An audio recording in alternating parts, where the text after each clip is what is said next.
Good morning, brothers and sisters. If you see me just sitting here, it's because I'm waiting for the computer to catch up. Waiting on the internet. It is slow, so it's okay. I take time to gather thoughts in prayer while I'm waiting. We are going to be finishing up Hosea chapter 9 today.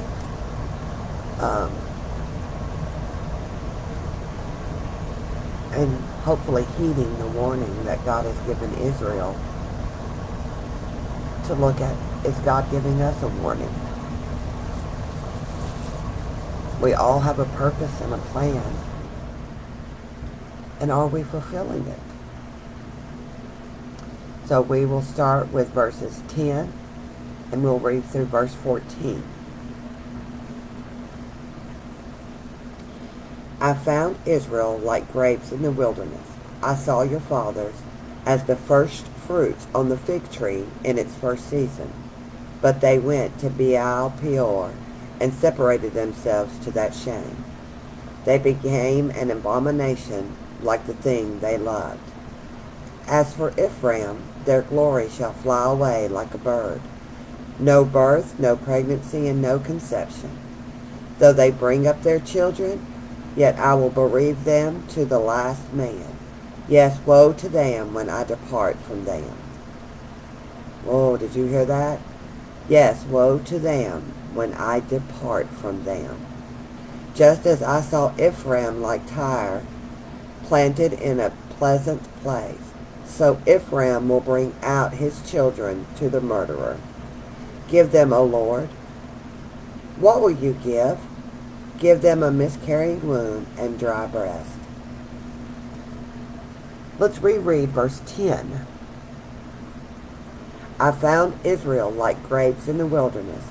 I saw your fathers as the first fruits on the fig tree in its first season.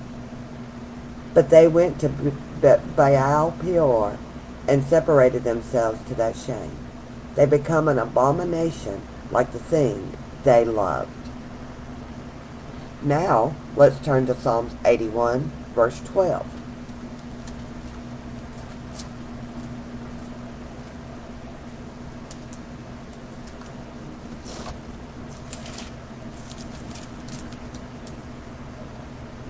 So I gave them over to their own stubborn heart to walk in their own counsels.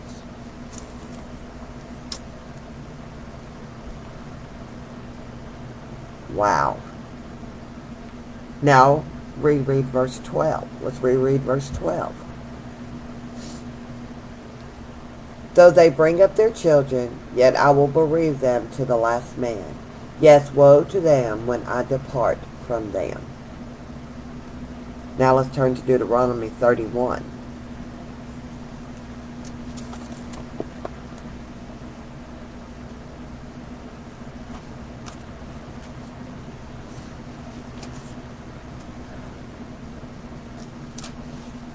(29), 31, and verse 17. Then my anger shall be aroused against them in that day, and I will forsake them, and I will hide my face from them, and they shall be devoured, and many evils and troubles shall befall them, so that they will say in that day, have not these evils come upon us because our God is not among us? Wow. God remembers. And he's telling the people, I remember when you were fruitful and faithful to me. Think back when hearing God's word was a priority for Christians. We lived it. We breathed it. We stood upon it. And God says, now you've turned back to your old ways like those before. If you want to study about Baal Peor, it's in Numbers 25. Israel loved their disgraceful idols. And the more you love them, the more you worship them, the more you become like them. How is that any different than us today? It's not. Same human beings, same actions, different time. We all become like the God we serve and love, whether we serve the Lord or an abomination. Whatever we serve and love that has the throne of our heart is what we become like. Unlike their past fruitfulness, they will experience barrenness and bereavement. Hosea prays for no more babies. He knows what the judgment is coming, and he's scared for the babies. Look at what we do to babies today, just because we don't want them.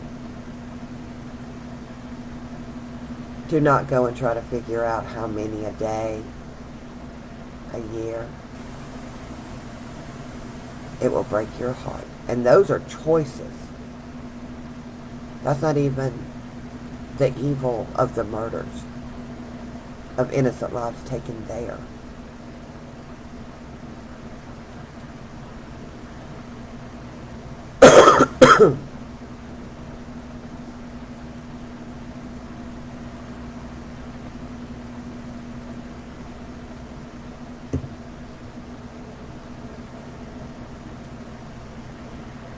Then Hosea asks a question. He is angry.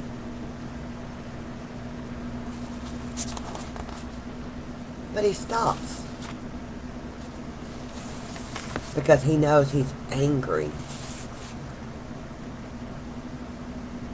And if he goes in prayer, he'll have an angry prayer. So he stops. He says, give them, O Lord. And then he says, God, your will be done. Actually, he says, what will you give them? But it's like him saying, God, let your will be done. He stopped because his heart was angry, and he checked his heart. And he really didn't know what to pray for. See, God sent Hosea to warn the people. And the people laughed at him and said, look at all this prosperity around us. Look how good we're doing. You're a crazy old man. You're a crazy fool. They didn't heed the warning. Will we? But Hosea ends up praying for mercy.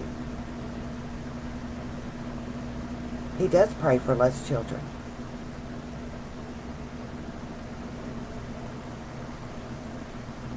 He doesn't pray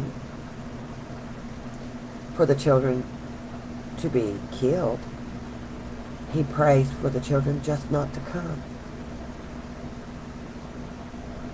Because again, he knows what judgment is about to happen. And he doesn't want those innocent babies to go through that judgment. We too sometimes pray in anger, whether it's from our own making, things coming against us, because we are living a holy life like Christ asked us to. Because we've been wronged. We sometimes want to pray, give them what they deserve. Check our hearts. Yes, we want the Lord to reign in on the evil. But sometimes, because we as Christians has failed to speak the whole truth, nothing but the truth, so help us God, that the world is confused at who he is. And that rests on our shoulders. Because we've turned the word of the Lord into our own personal agenda and not what he meant it for. He didn't want, he didn't create us for this. But we chose it.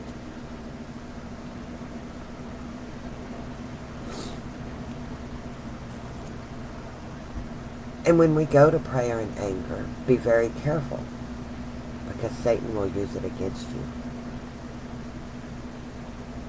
It just gives him another tool to use against you. And what they must felt like when God hid himself.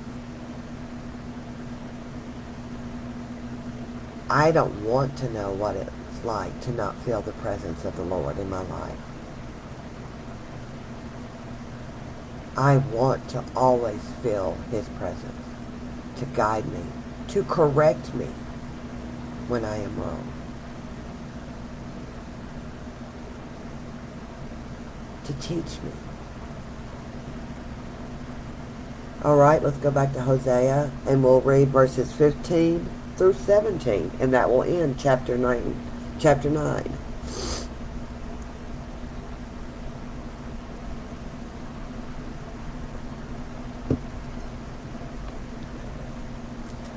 All their wickedness is in Gilgal, for there I hated them, because of the evil of their deeds. I will drive them from my house. I will love them no more. All their princes are rebellious. Ephraim is stricken. Their root is dried up. They shall bear no fruit. Yes, that were they to bear children, I would kill the darlings of their womb. My God will cast them away, because they did not obey him, and they shall be wanderers among the nations. Sorry, my nose is trying to run, but there's nothing there. God mentions Gilgal. Gilgal was once a respected place where prophets were trained under people like Elijah and Elisha. That's in 2 Kings. This establishes that they were there in Gilgal.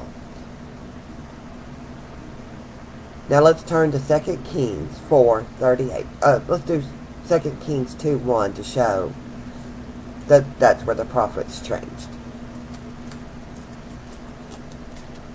Genesis, Exodus, Leviticus, Numbers, Deuteronomy, Joshua, Judges, Ruth.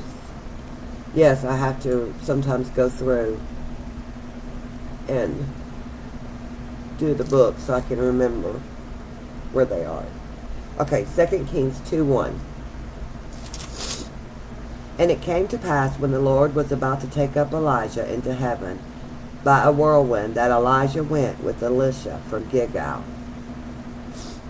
This is where it shows that Elijah and Elisha were there. Now let's turn to 2 Kings 4, verse 38.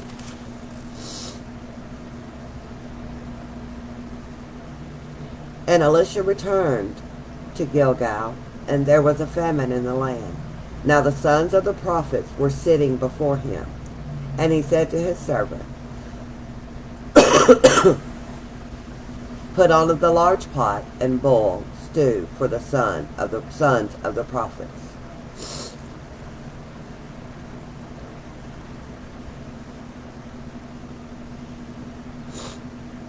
It was a place of teaching God's word, of rising up servants for the Lord. And now it has become the center of false worship. See how quickly it can change? When we as Christians are not heeding God's word. And God says he will drive them out because they have disgraced his house, his land. So he's going to evict them. They went after idols like Baal and Ashtoreth because they were thought to bring fertility and fruitfulness. But by making them barren and not allowing them to have children, God is showing them that he is about what he is about and how they put these false idols, their hope into these false idols. And he's about to show them, remember me. These have nothing for you. So what false idols do you put in place? It could be something simple. God can remove it.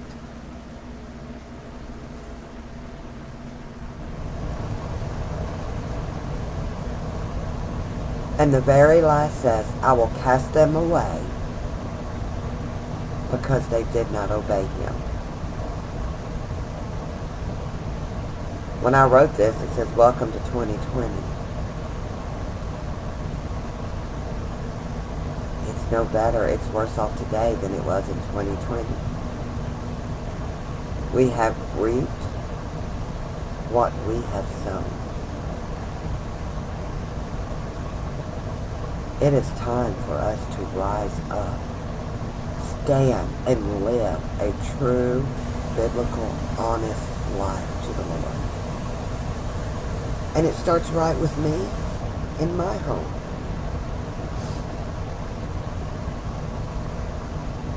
It starts with you in your home. Then we gather together as brothers and sisters and stand as one. Have a blessed day. Rise up, child of God. Rise up.